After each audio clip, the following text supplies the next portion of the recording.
think we are experiencing some problems because the sound I'm hearing is recording started after a few seconds, recording stopped. Uh, and I cannot see any record going on. I can only hear recording started, recording stopped. What I can see is your video is stopped. You know, from time to time, every parent asks this question. I know my mom and dad asked it when the phone rang one day and it was the police on the other end of the line and they were informing my parents that I had driven a ski boat up on a highway. Takes a lot of skill to do that, by the way. I know I asked that question when my daughter Rebecca turned 16, and she had been looking forward to that day because that's when she was going to take her first solo drive in the car. And so she walked out and she got in the car and cranked the engine, and as she did, I came alongside her and kind of slipped back into that coaching style of being a dad that we talked about last week that you need to move out of in the teenage years. And she said, "Okay, Dad, I got it. Just I'm ready to go." So I said, "Fine." So she slipped the car into gear, just like a teenager, turned on the radio, said goodbye to me, looked back so she could drive back down the driveway, pressed the gas, and went forward. Right through our picket fence, right into the basketball goal that a couple of months ago I'd worked so hard setting up for the boys. In fact, even to this day, I think I ruined their shot. She ruined their shot because that goal was forever tilted just a little to the right. And in that moment, I asked the question that every parent asks from time to time. My mom and dad, their parents before them. If you're a dad, you've asked this question, and that is, are kids worth it? Are they worth it? Today, for many people, especially for a lot of young people, there are a lot of what I call qualms. You see them there on your outline. Hesitations about being a parent, and in our case, about being a dad. Let me mention four of them. First, there's the money qualm. The reason I mention the money qualm is because if you've done any figuring out lately, you realize that kids are just dang expensive. I mean, from the time they're born to the time they leave you at 18, if that's when they leave you, you're going to have invested about $200,000. If you had maybe $60K for going to college, then you better be working on weekends right now because they're going to cost you a small fortune. In my case, with four of them, right off the top, I'm $1 million+ into the game. Kids are expensive. And for young people, anticipating the future, that's a hesitation. Then there's the time and effort qualm. It asks the question, how can I as a mom or dad do all the things that I want to do and have kids too? And the answer is, you can't. That's the hard bottom line. You know, there was a time in the 1970s where women were told that they could have it all. It was the beginning of the women's liberation movement. They were told that they could be full-time moms and full-time careerists in the workplace. The term that was used in the 70s was super mom. By the 90s, they were using the term super myth because it just didn't work. So you have a lot of moms today who are constantly dealing with the guilt and the exhaustion of a divided allegiance between the workplace and between home, and how you manage all those, and how you as a dad and as a husband fit into all of that. And I found it interesting that even in our day, where we're experiencing the greatest equality between men and women ever, surveys show that women are less satisfied than they've ever been with their lives. Less satisfaction and greater equality. Go figure. Then there's the selfishness qualm. For many young people today, the thought of children seems more like an intrusion into life than a reward. Young people aged 15 to 29 were recently asked to respond to the following statement. Here's the statement. Children are one of the main purposes of marriage. 79% of those young people disagreed, citing personal happiness as the main reason for marriage. And that strong mindset of me and my personal happiness has led over the last 40 years to America experiencing for the first time a declining birth rate. Between 1960 and the year 2000, the birth rate in America has fallen 43%. Were you aware of that? If it were not for immigration today in America, our country would be in a population decline, as most of Europe is now in a major way. Then a final qualm is what I call the culture qualm.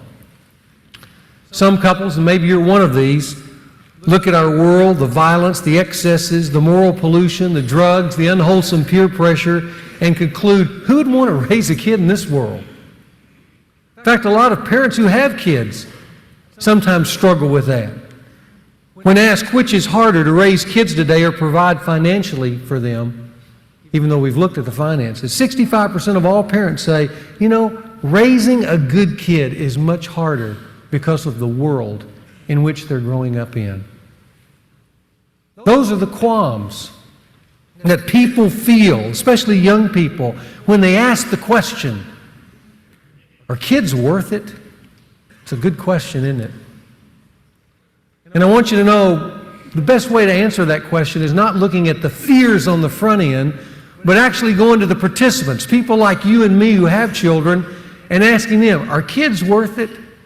Let me give you the facts. Here's what parents say when interviewed about the impact of children on their lives. Here's what they tell us. First, 97% of all parents say they have no regrets in having children. Wow. 75% of all parents assert that having children actually strengthened their marriage. Wow. 89% of all parents say that having children increased their enjoyment of life. Wow. And 81% of all parents say watching their children grow up is life's greatest pleasure. Those are some amazing statistics. But they shouldn't surprise us, and the reason they shouldn't surprise us is because an ancient book we call the Bible has been saying that for thousands of years. I want you to look at this verse from Psalm 127 and just feel the emotion of this psalm. It starts with a great word, behold! That's kind of headline news. Behold, children are a gift of the Lord. The fruit of the womb is a reward. Like arrows in the hand of a warrior, so are the children of one's youth. How blessed, or we could substitute, how happy, how fulfilled, how satisfied is the man whose quiver is full of them. Children are worth it. They're especially worth it to a man who understands it's one of the great callings of his life. But here's the challenge for every man in this room who will have kids, and that's knowing what to do as a dad. Children are an intimidating presence. You go to this mirror called home and you look at it in the morning and you say, mirror, mirror on the wall, is my fathering any good at all? And you look in that mirror and oftentimes what comes back to you is a sense of lostness, insecurity. Sometimes you feel a sense of guilt. You just kind of have this kind of low-grade guilt. Am I a good dad? Do I know what fathering is all about? In fact, in a recent survey, they found that 74% of all fathers in America feel inadequate when it comes to being a dad. So if you're in the room today, and last week when we talked about those big picture perspectives on parenting, and you kind of felt, man, I just don't feel like I'm measuring up. Hey, join the crowd. We all are part of those feelings, because shaping a life, launching it like an arrow into the future so it hits its target and does something out there, That's a challenge much bigger than anything you'll ever face in the workplace. It's a challenge that has a legacy that will go far beyond any plaque you hang on the wall, any promotion you get in the workplace. It will disappear when you disappear, but not your children. They're the living messages you'll send to a time you'll never see, and they'll continue to influence long after you're gone. Last week we talked about those big picture perspectives. Today what I'd like to do is bring it all down into a specific game plan. What I'd like to do to start today is just kind of look at what I think are 5 types of dads. Maybe you'll recognize a piece of you in these 5 snapshots. First of all of us are probably aware of the absent dad. When I mention the absent dad, I mean one who's just physically not there. You want to hear a staggering statistic? In 1950, 7% of all fathers in America could be called the absent dad. Want to take a guess what the figure is in the year 2004? 40%. 40% of all dads are absent fathers. And in the wake of that absence, you have this mass of young humanity growing up with a huge void inside that will create emotional and psychological trauma and behavioral problems and addictions for a lifetime.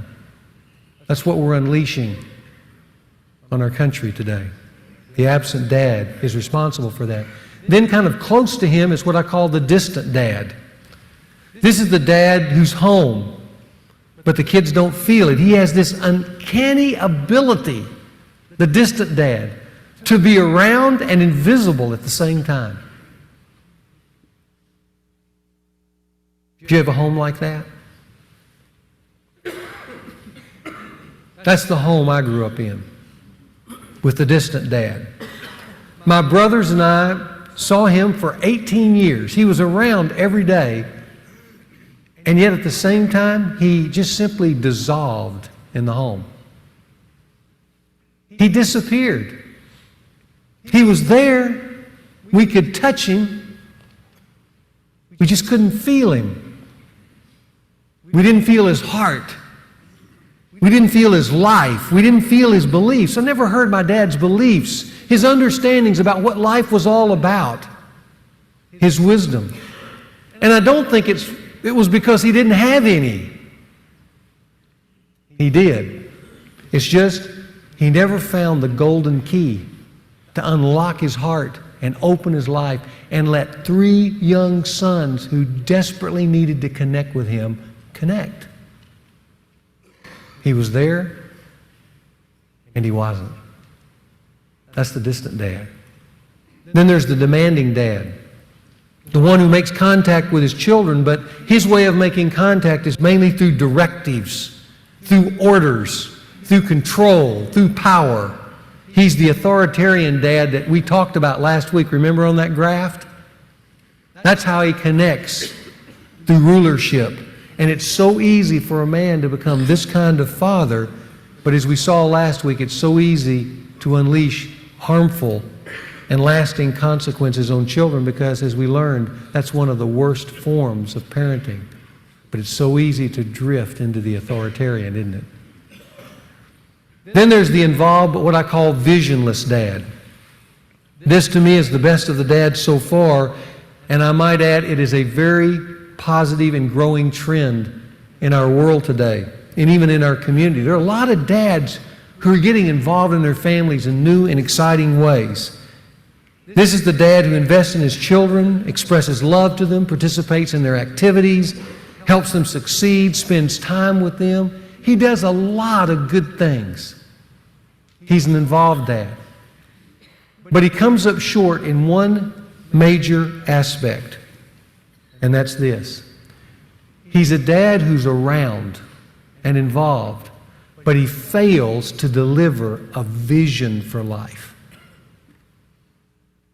He fails to deliver what I call life-winning strategies for his children.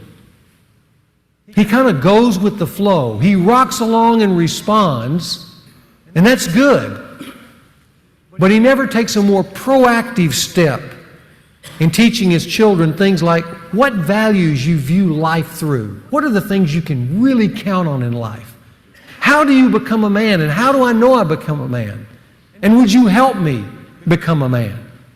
He's a dad who would be clueless on that. Or how do you deal with the opposite sex in an honorable and right way? What's marriage all about? What are the purposes of marriage? What's my role going to be in marriage in a changing world and a changing emphasis on the genders? How do you know God? What is living life well all about? What are the things I could count on for a lifetime? And what are the key moves to know how to prepare for the changing seasons of my life? Dad, would you tell me? How do you prepare for puberty? How do you prepare for college? How do you prepare for work? Get me ready for marriage. See, the dad who's the involved but visionless dad, he's having a good time with his kids. They take trips and vacations and have fun and laugh and watch sports together. He helps them sometimes with their homework. He's involved in certain little crises. But he leaves out the more substantive things of life. Because he himself is not necessarily sure about those things. And even if he was, he doesn't know how to engage individual children in a way that he could deposit those nuggets of wisdom and thought and feeling in a way that would steady them in life and prepare them for what's to come. Which brings me to the fifth type of dad, what I call the involved and strategic dad. This is the dad who does more than just roll with life. He has a proactive plan. He has a strategy for ensuring that many of the substantive things of life are deposited in a constructive way in his kids before they leave home. He knows what those things are. Do you know what those things are? He knows what those things are, and he knows when they need to be deposited, and he has a plan for how to do that. You know, both the Old and the New Testament speak of this kind of parenting. That we're to be fathers, dads who are involved. Yes, we need to be that, around our kids, but also proactively pushing them, prodding them, encouraging them, strategically investing in them in a way that moves them out in life in a healthy way. Look at Proverbs 22:6 on the screen for a moment. Here's what it says. Train up. That sounds like proactivity, doesn't it? Train up a child in the way he should go, and even when he's old, he will not depart from it. Now, guys, when you see that verse, it says train up a child in the way he should go, don't think of some sterile religious training. This train up is hardcore training in the street, in the marketplace, with women. It's those winning life strategies that I was talking about. That's what dad needs to be about in the life of his son, and you should do it according to their particular bent or personality, like the project you got last week on knowing the personality of your child. Train up a child, actually it says in the Hebrew, according to his bent, according to his uniqueness. That's how you're to invest those winning strategies. And when he's old, he's going to be stable, or she's going to be stable in life and know how to live life well.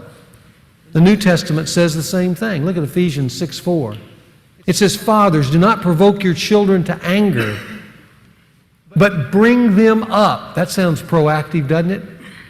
Bring them up in the discipline and instruction of the Lord. Again, when it says discipline and instruction of the Lord, we're not talking about Sunday school. Taking them to church. Those are good things. But we're talking about a much more personal investment in your child's life with wisdom that works in real life, just like what we've been doing here. You help them learn how to handle conflict. You help them deal with sex. You help them know how to do their money. You help them prepare for what work is all about. It's real life stuff. But notice the verse. If you don't do that, what's the alternative for a child? You see it there? It's anger, isn't it? By not providing those things, you're provoking them to anger. And you know why? because they'll go out into life and they'll make unnecessary, foolish mistakes. They'll buy into what their peers are saying and implement losing strategies, not winning strategies. And life is going to beat them up because you didn't proactively prepare them in advance. Now, I say all that to bring us to the game plan that's on the next page in your outline. I want to look at it for a moment. It's just a sketch of a game plan that we're going to fill in, and then you can even fill it in further as you take some of the concepts and develop them even beyond what I'm going to give you today. But let me show you how this diagram is organized. This is just on the screen is a partial diagram. You have the whole thing in your hand. You'll probably need to refer to it as I go through this. But let me just get you oriented to the diagram for a moment. Look over to the left for a moment, and you see these categories under what a son or daughter needs. The four categories is to see, to hear, to receive, and to experience. Everybody see that?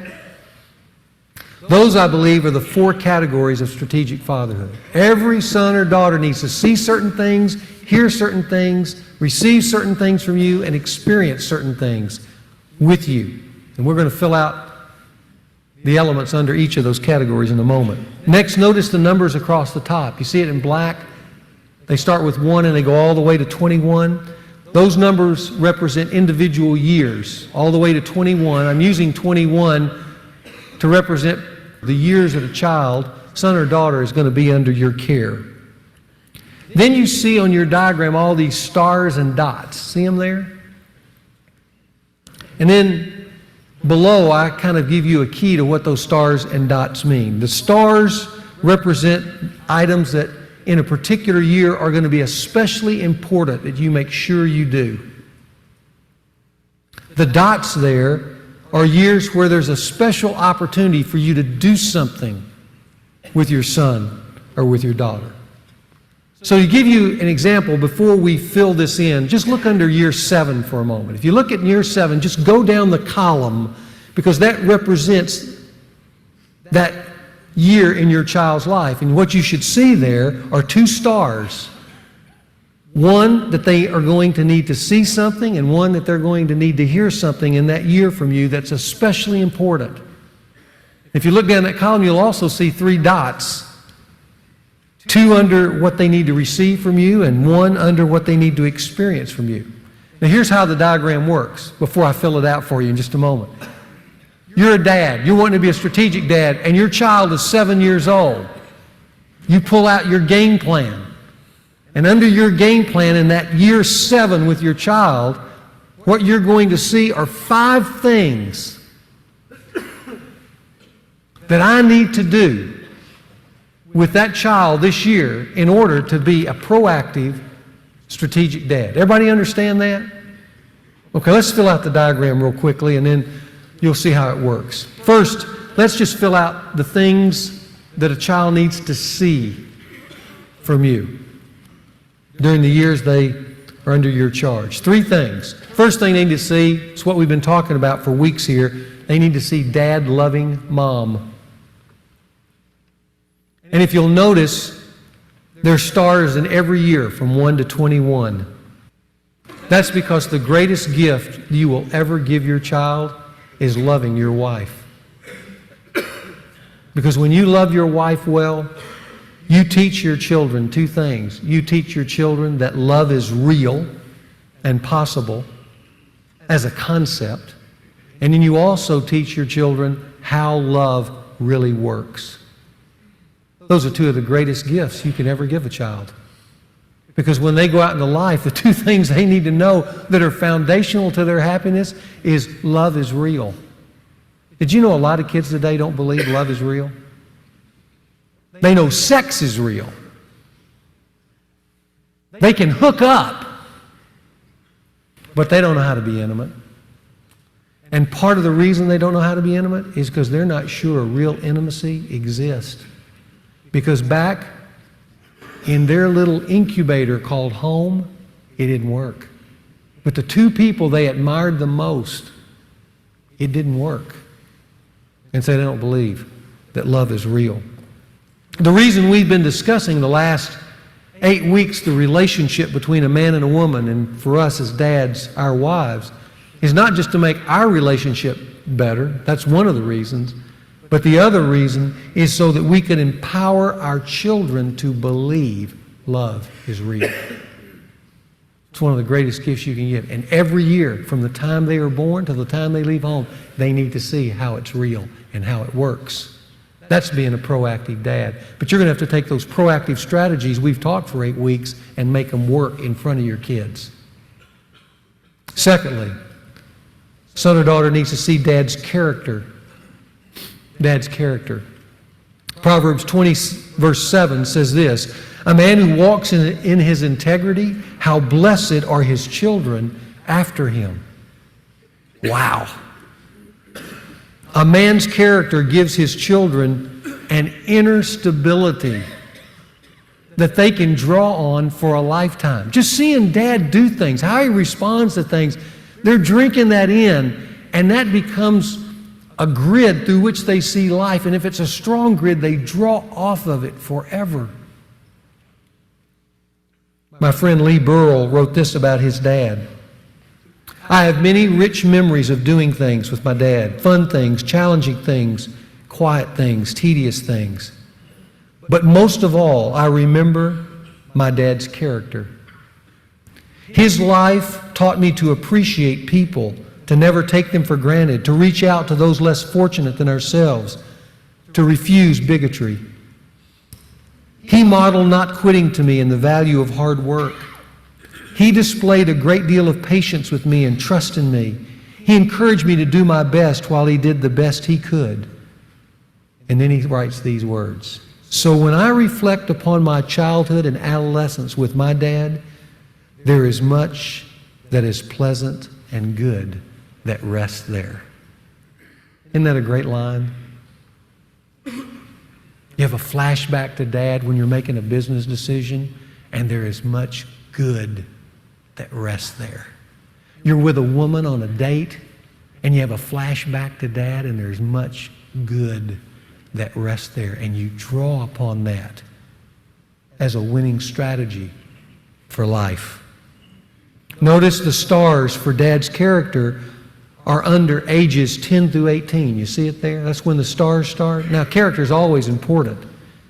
But starting about 10, and especially into the teenage years, dad's character becomes supremely important because a child cognitively is developing to such a stage that they begin to put 2 and 2 together. They can match your words with your deeds during those years. So it's critically important that they match up, that they're integrated, which is the definition of integrity. You know what the foulest 4-letter word a child can use for dad that crushes his or her spirit? You mean to spell it out to you? F-A-K-E.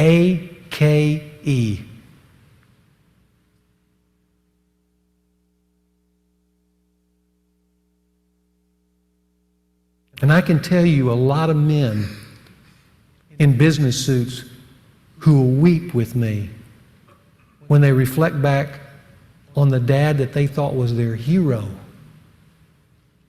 And he turned out to be an F-A-K-E. Dad's character is important.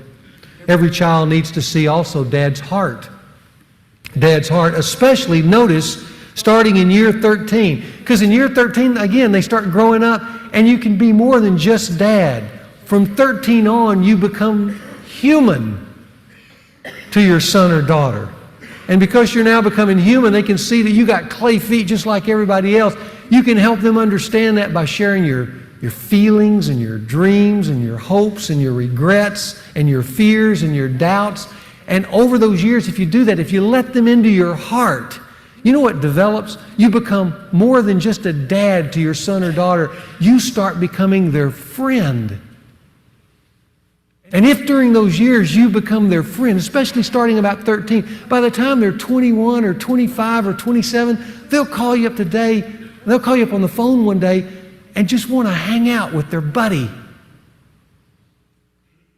Because you've learned how to transition from being just this person who's towering over them to somebody who's walking through life with them, with the same foibles and flaws and struggles, but you can share it and encourage one another. That's what you want in the end with your son or daughter. You want a friend, but you got to show your heart. Best time to start doing that is when they hit their teenage years. So dad loving mom, dad's character, dad's heart, those are what a strategic dad makes sure his son or daughter sees. Then there are three things a dad needs to make sure his son or daughter hears. What are they? These three statements. I love you. I'm proud of you. And you're good at something. I leave the blank there because every child, according to their bent, is going to be different. But it's where a dad notices in his son or daughter certain specific qualities and admires those. I want you to notice the last two. I'm proud of you and you're good at, where they are on the graph, because you'll notice that those words are especially important according to the game plan in the teenage years. See it there? That's when the stars start showing up. Why is that? Because that's when your child is stepping out to be their own person. We mentioned this last week. They start differentiating themselves from you. They want to have their own space, be their own man, their own woman. And as they draw apart from you, they don't need you coaching them. They need you cheering for them, recognizing certain things in them. So moving from I love you, which is so good in those early years, to emphasizing I'm proud of you. You're good at. And really zeroing in on those specific qualities become an incredible proactive investment in your children, and helps them begin not only to feel good about themselves, but begin to take those qualities that you admire and then begin to make those things work about where I want to invest the rest of my life. You will steer your son or daughter quicker to where they need to be investing their life by understanding what they're the best at and admiring it. Not drawing back because it doesn't fit the grid you wanted them to be, but by uplifting who they really are and what they're really good at, not forcing them in as a round peg into a square knot. It won't work. You've got to take them where God has created them to go. And those words become unbelievably powerful in your son or daughter's life. You know, I find it interesting, and I've said this before in the previous men's fraternity, but it's interesting that every time you hear the audible voice of God in Jesus Christ's life, just read through the Gospels. There are only a few occasions where God actually speaks to His Son. But in every instance that He speaks to His Son, He uses these three statements. He always says the same thing. This is my beloved Son, I love Him, in whom I am well pleased, I'm proud of Him. Listen to Him. And by the listen to Him, the emphasis is He's a great leader. You need to be looking to this guy. It's an affirmation of the Father to the Son about who He is, proactively building powerful words into his life to help him know he's on track, he's on course, and he's loved. That's what a good dad does, even a heavenly Father. If Jesus needed that kind of instruction, that kind of encouragement, those kind of words through his life, how much more your son or daughter? Then thirdly, things a son or daughter needs to receive. Three things. First, affirming encouragement. We talked last week, as you notice the stars there, that starting about age 10, and especially moving to teenage years, you move from that coach to a cheerleader, because the power of words, speaking in their life about who they are is so important. I remember sitting down with a young man who was trying to finish his dissertation at the University of Chicago in philosophy. And this guy was stuck. And I was trying to encourage him, and I never will forget what he said over coffee. He said, every time I sit down and try to finish this dissertation, I hear my dad's words. And I go, really? What did he say? You won't make it. You won't make it. Here, this guy in his classwork, he had made straight A's. Now he was just down to the last thing, almost to the finish line. And what was constraining him was a dad who one day just offhandedly said, you won't make it. That school's too high for you. A word from Dad about potential, of promise, isn't a powerful thing. You just can't believe when you look at your son or daughter and say, you know, you're going to be a leader someday. You're going to travel the world someday. And those words hurtle down into their little spirits like a seed and take root and begin to grow. And the next thing you know, they're traveling the world. Next thing you know, they're leading the company.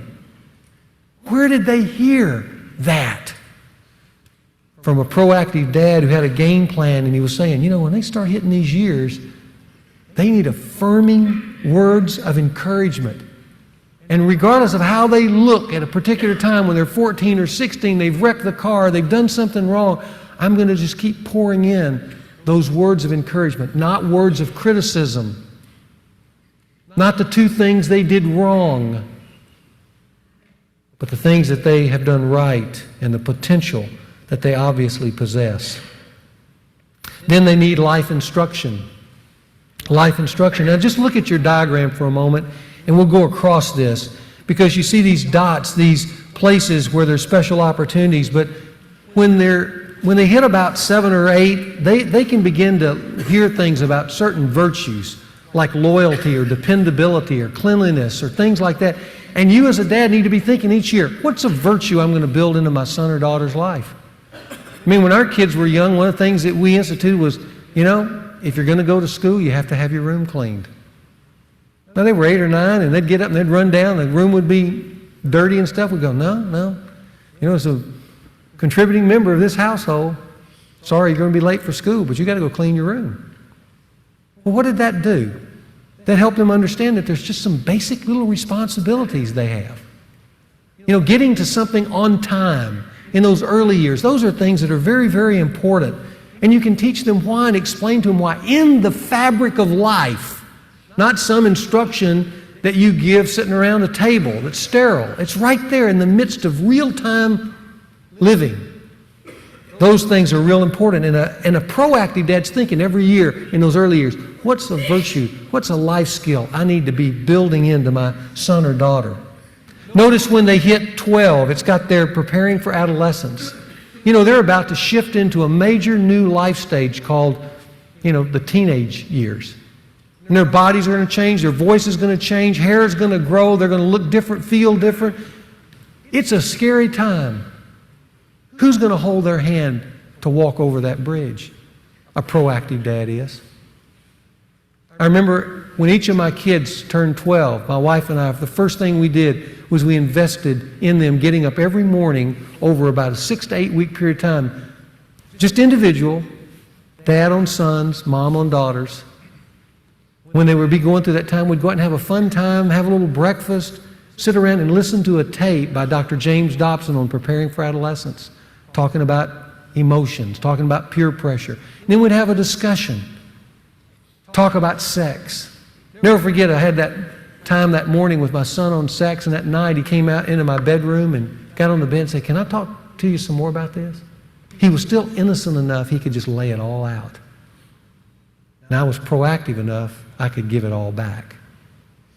But it set some necessary foundation stones for this season that they were going through, and I didn't want him to go through it without him having Dad talk to him in a proactive way. Look at the next one when they're 13, the definition of manhood and womanhood. You know, at some point, it's good to inject what is a man and what is a woman. Now, you know, if you've been a part of men's fraternity, we talk about the definition of manhood. I've got resources that will tell you about the definition of manhood and the definition of womanhood if you'd like to consider that. But here's what I want you to know. For me as a dad, I have a definition. And I'm living it. And I've invited my kids to hold me accountable to it. The question is, do you have a definition? Can you tell your son or daughter, this is what a man is before God? And if you fulfill this, you're going to be fulfilled in life. And this is what a woman is. That's where I bring that in, and then I use that definition through the rest of their life. Notice after that there's instruction about boys and girls and friends and school, those kind of things. And then when they're about to launch out into college, which are work, but particularly college for most kids today, you know, I bring dads together and we have a little powwow with our sons. And we talk about what their goals should be, and we help envision for them when they're about to leave for their freshman year. We have an evening where we paint what it's going to be like when they're getting their diploma at the university. And I go through this little litany of things. Won't it feel good if you're standing there with your diploma and you had made great grades? Because then everybody's going to want you. But beware, that first year, most students hit the tank. And then we talk about those experiences and how you play catch-up. When you've got that 1 point after the first semester, you're playing catch-up the rest of your life.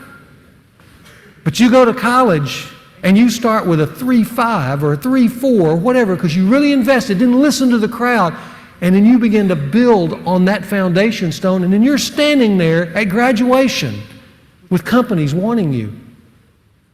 We talked to them about friends and how important it is to have good friends, healthy friends, and to do wonderful experiences. And we encourage them to think about experiences. Backpack Europe. Travel the world. Remember my son calling me one night. It was a Thursday night, and he and his friends were together, and Oklahoma was playing Nebraska in a big game in Norman. And he was saying, man, I'd love to go to that game. And I said, why don't you? He said, we don't have tickets or anything. I know. Well, you know, you can work your way into the stadium. So I heard him say, hey guys, you want to go to Norman? They said, yeah. So they drove all night over there, got in with the ESPN crew and went in and watched the game. Those are great experiences. And then we talked about growing in your spiritual life because it can become yours. See, they need that kind of encouragement. Notice they also need not just life instruction, they need Jesus in their life. And when they hit about 7 or 8, they're going to start asking, as we learned from that Dartmouth study last week, kids ask transcendent questions about God. Here's the thought, though, for you. Can you answer those questions? When you open the shower door, as I did years ago, and there's my little son standing there saying, I want to know God, will you have an answer? Can you connect them and connect the dots to God? That's really, really important. And then in the later years, when they get to be teenagers, that you help them understand that faith is not passive. Faith is an action word. So it means you're going to take faith steps, courageous. I like to connect faith and courage together. Courage with girls, courage with works of service, courage with going around the world to serve the God that they say they believe in. Those are things that a proactive dad does. So that's what they need to receive. And then finally, what they need to experience. 2 things. Special one-on-one times with Dad.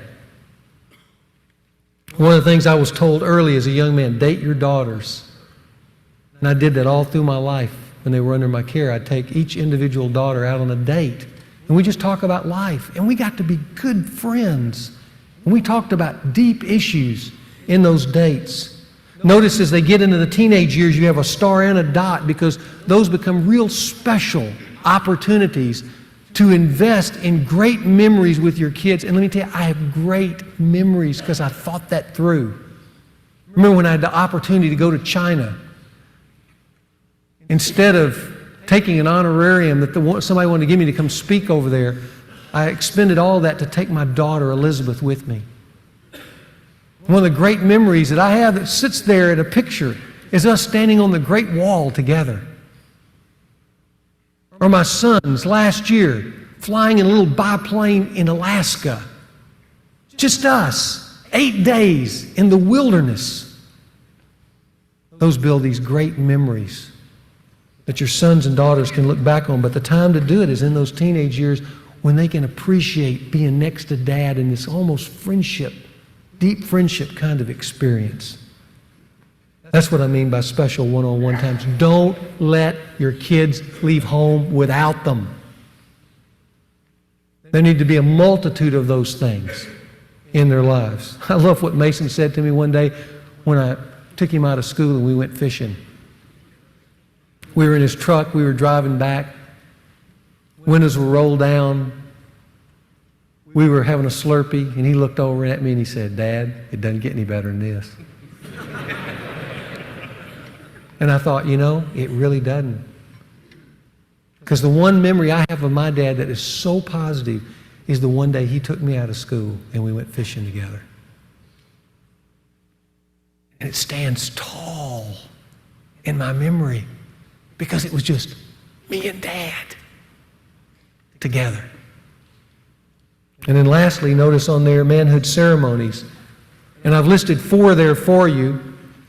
I've listed them there because there are moments along the way, if you understand what being a man or being a woman is, you can create a little special event that initiates them into manhood and womanhood. And I put that there at 13 when you're giving them the definition up above. And then at 16, when they're growing in their manhood, you have a kind of a little special celebration. It's not to define manhood. You might write define under the one at 13, but at 16 it's to cheer for their growing manhood or womanhood. Then at 18, when they're going off to college, you challenge them in that manhood and womanhood with a special ceremony with friends or family or some other dads that you've joined with. And then at 21, that's when I induct my sons and daughters into manhood and womanhood. I just had the privilege of doing that with my son and putting that gold ring that represents the family crest on his finger and having the families that have been helping to raise him all there. It's a great moment. Simple moment.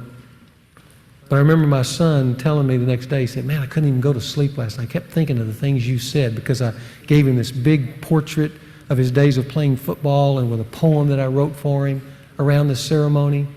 He said, I couldn't go to sleep. I just kept thinking about it. I said, that's good, Garrett. That's what ceremonies are all about. Now you may say, I don't understand what you're talking about when you mention ceremonies. Well, I'll give you some resources here at the end when I finish that you can learn more about ceremonies. But let me just answer one question at this point. Because some of you are saying this. I know you are. You're out there and you're saying, my son is 13 or my daughter's 18 or whatever. And they're way down the road from this game plan. So is it too late? Isn't that right? Aren't some of you asking that? Is it too late? I want you to mark this down. It is never too late to be a dad. Love, the Scripture says, covers a multitude of sins. And if your son or daughter is older and you're asking, well, where would I start? I mean, they're 17 years old. I can't do all these things now. Here's what I would do. I would start wherever you are, if you want to reconnect with your son or daughter, by thinking, is there anything I need to ask them forgiveness of? Because you know what you do when you go and ask your son or daughter forgiveness? You open up your chest and show your heart. You may need to go to them and say, hey, I need to ask your forgiveness. I was too busy. I need to ask your forgiveness. I didn't have a clue. I need to ask your forgiveness. I'm sorry I divorced your mom. I just didn't have a clue. Would you forgive me? And in that moment, you're going to do two things. You're going to show your heart, which is on the game plan. You're going to show your love, which is on the game plan. And you know what they're going to do?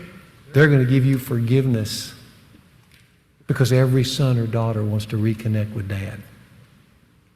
Once you've done that, then you begin to work the plan at the age in which they are and make up any ground from the past that you can. But you don't worry about doing everything. If there's some things you can do, great.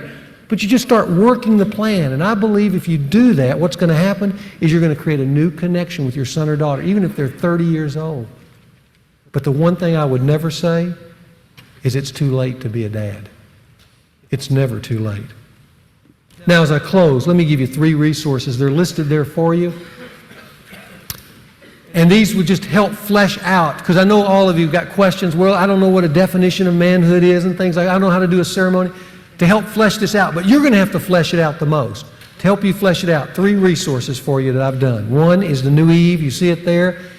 It's 6 sessions on CD or DVD, and it's to help moms especially, and daughters, but you need to be a part of this, gain a new perspective of what it means to be a woman in the 21st century. And in that is a definition of womanhood for you to consider.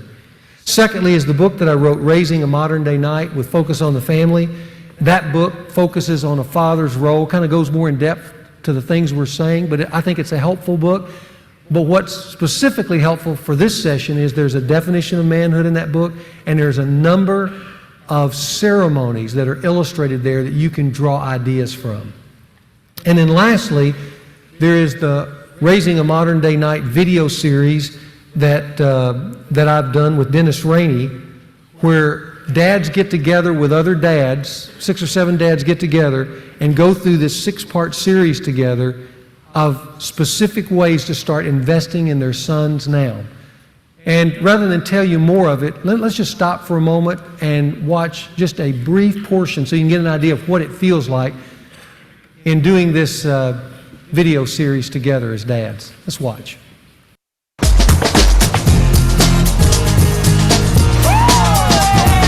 Being a dad is a full-time job. It's 24/7. And if it's not, then you're losing out. There's nothing more fun as a father to watch a son succeed, and that's a real joy. I'm trying to figure out how to be more strategic and how to raise my son when I want to be more purposeful. You have to not only develop this person's character, you have to develop them as a person, you have to do all the things that a dad has to do. My dad did this with me, but I don't know what I'm supposed to do. Today in America, many sons don't feel close or connected with their dads. There are many reasons for that, but I don't think there's a dad alive that wouldn't want to be an effective father. The question is, how? Many times dads hang around their sons, but they don't deliver the core substance that sons really need. And that's why we've developed this 6-part series called Raising a Modern Day Knight. In it, we help dads understand the critical issues that they need to face in order to be an effective father. How are we doing? How you feel you're doing as a dad and a father? Dads need to come up with a game plan of how to raise sons to be authentic men. And I think I'm just doing all I can to keep up with being a dad. Joining with me is Dennis Rainey, the president of Family Life. We teach them what the key issues are between father and son. We teach them how to be a strategic dad, how to build special manhood instructions into their son's life. We teach them the definition of manhood so that it can be a compelling vision for their son's life.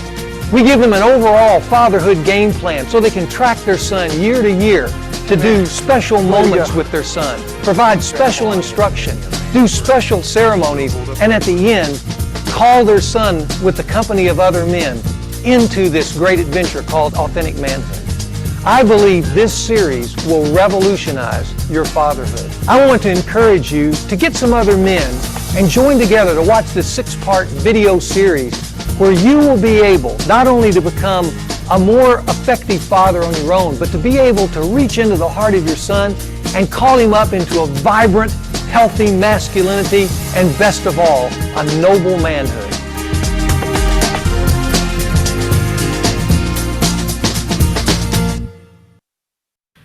Being a strategic dad, there's no greater calling, men. Now, let me just tell you, next week is the last session of the first semester of men's fraternity. And so we're going to be talking next week about the 4 keys to maximum parenting. God bless you. We'll see you next week.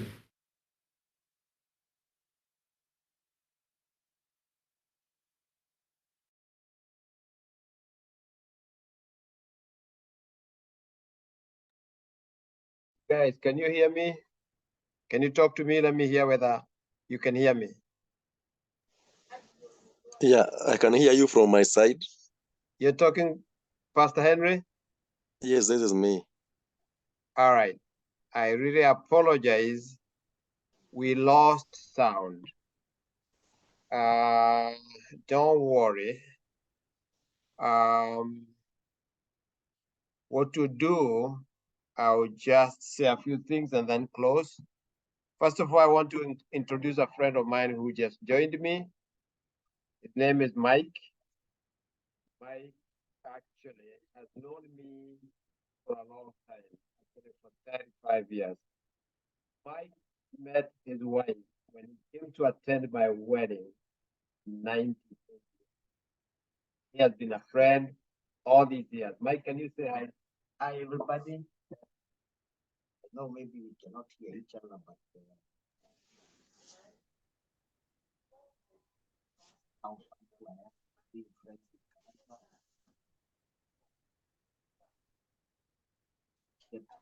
And,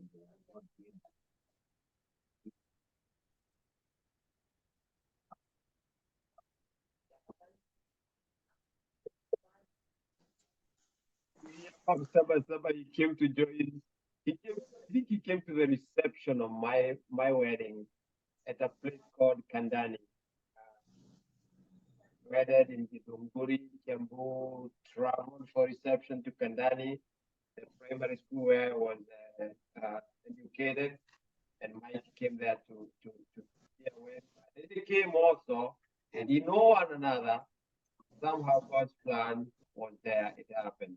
So this lesson we were learning, I believe it's still relevant to him, although he's a grandfather now. He's ahead of me, he's a grandfather. But this lesson we did today was on Dad's plan, Dad's game plan for raising children, sons and daughters. And you'll be surprised to know that, yes, the greatest thing you can do is to raise the next generation. There are questions there.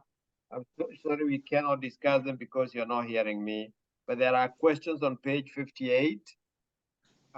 Which of the 5 types of dads was your daddy? So you try to categorize your daddy. Was he an absent daddy? It's good to know now that we can hear each other. Was he a distant daddy? Was he a demanding daddy? Was he an involved daddy? Involved but visionless? Was he involved but strategic? More importantly, be a daddy that is present, involved with a strategy. You must have a strategy. So which of the 5 daddies are you? Well, we don't like you to necessarily tell us, but to become that daddy. How was today's game plan for raising sons and daughters helpful to you? Well, if it hasn't been the kind of practice you have done, then begin today. Begin becoming, strategic. Let them see something from you. Let them hear something from you. Let them receive something from you. And let them experience. You saw him, formulating a course he called How to Raise a Modern Day Knight. And that's another course, actually. It has 6 videos. We have a lot we can learn together here. And you know what? When I grow up real good, I want to found a center in Thika, and I'll do all these things. If God give me another 20 years, there'll be some good years, like 10 of them or 15 of them I can do some of these things that I'm doing from this part of the world out there. But you know what? God is able to do everything. Which is one strategic move you could right now you could use right now to become a better daddy in the light of this game plan? Explain. Some of these things can be implemented even now because they can still see you. Your children can see you. Your children can still hear you. Your children can still receive from you. Your children can still experience you. One thing that I do, I come to church with my children.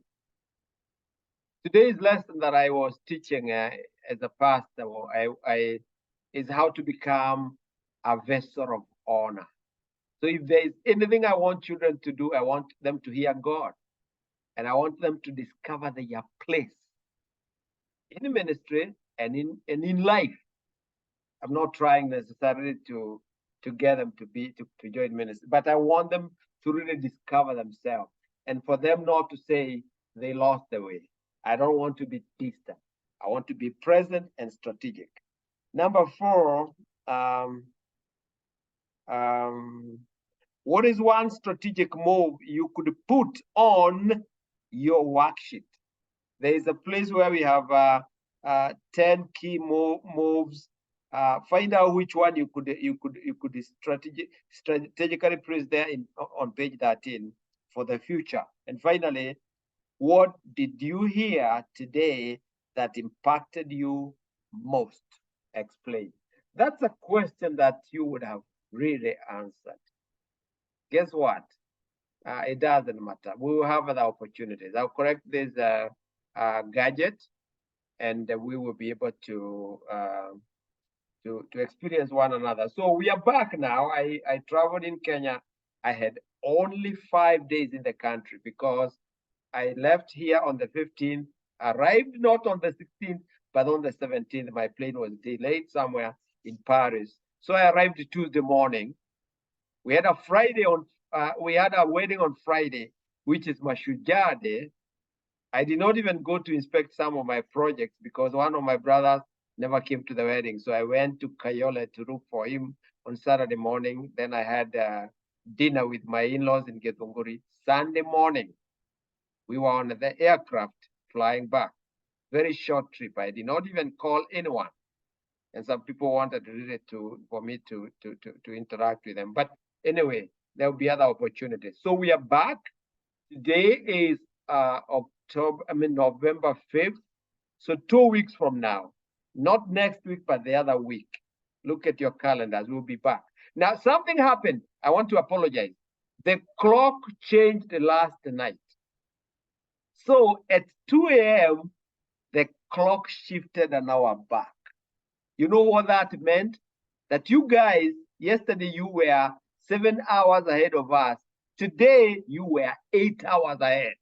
So the class we should have started at 8, me, I forgot, and I was still starting it at 1, only to realize 1 o'clock is actually 9 o'clock your time, while in the past it has been 8. So Henry was waiting all this time. Kingori thought he had missed the class. No. It is time change. So my apologies. Geography, practical geography happens around here. So now, from now on, here in the US, our nights are going to be shorter. The sun is going to set about even not 6 anymore, but the day is going to be short. Yeah, the days are going to be very short. So the night could even, the nights are going to be long. So sometimes the sun can set even a little after 4. Yeah, just a little after 4 p.m. Then the night is going to be long because the sun right now is going down towards the Tropic of Capricorn. I mean, yeah, I think it's Capricorn. Yeah. You know, the way revolution, the way the sun rotates around the orbit, that's what is happening. Anyway, geography there. Let's pray. Father God, we thank you. We bless your name. Thank you for speaking to us in this lesson. Thank you, Lord, for bringing these 5 gentlemen that we were. The 3 of them in Kenya, the 2 of us here in the US. You have talked to us how to be strategic and visionable parents, fathers, Lord, and how not to be authoritative, like domineering the lives of children, but rather to work with them, to train them in the fear and the admonition of God, to raise them the way, Jesus, you would have us do. So help us to do that. Help us even to do that, to impact those that we are raising so that they can be also strategic dads. And when we become grandfathers like Mike here, we can also continue to do the same to our grandsons and our granddaughters. We thank you for this lesson. As we come back next 2 weeks to study about maximum parenting, I trust that, Lord, you'll be here with us to help us. We bless your name. We worship you. Keep us now safe and excited in doing all these things. And may you receive all the glory and all the honor. In Jesus' name we pray. Amen. Thank you, gentlemen. I'll record this message. We recorded this message. It will now be converted. It will become available for you. Good night. Paul, that we couldn't understand each other, we will in the future. Good night for you. It's afternoon for us. Bye-bye. Okay. Good afternoon. Bye.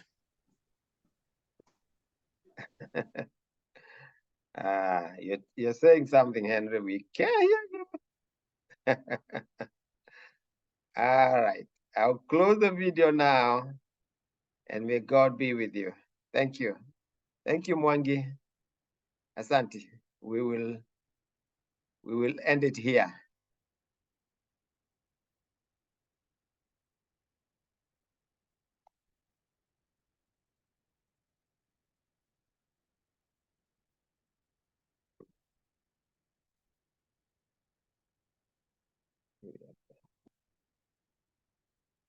record. Right. Yeah. Yeah.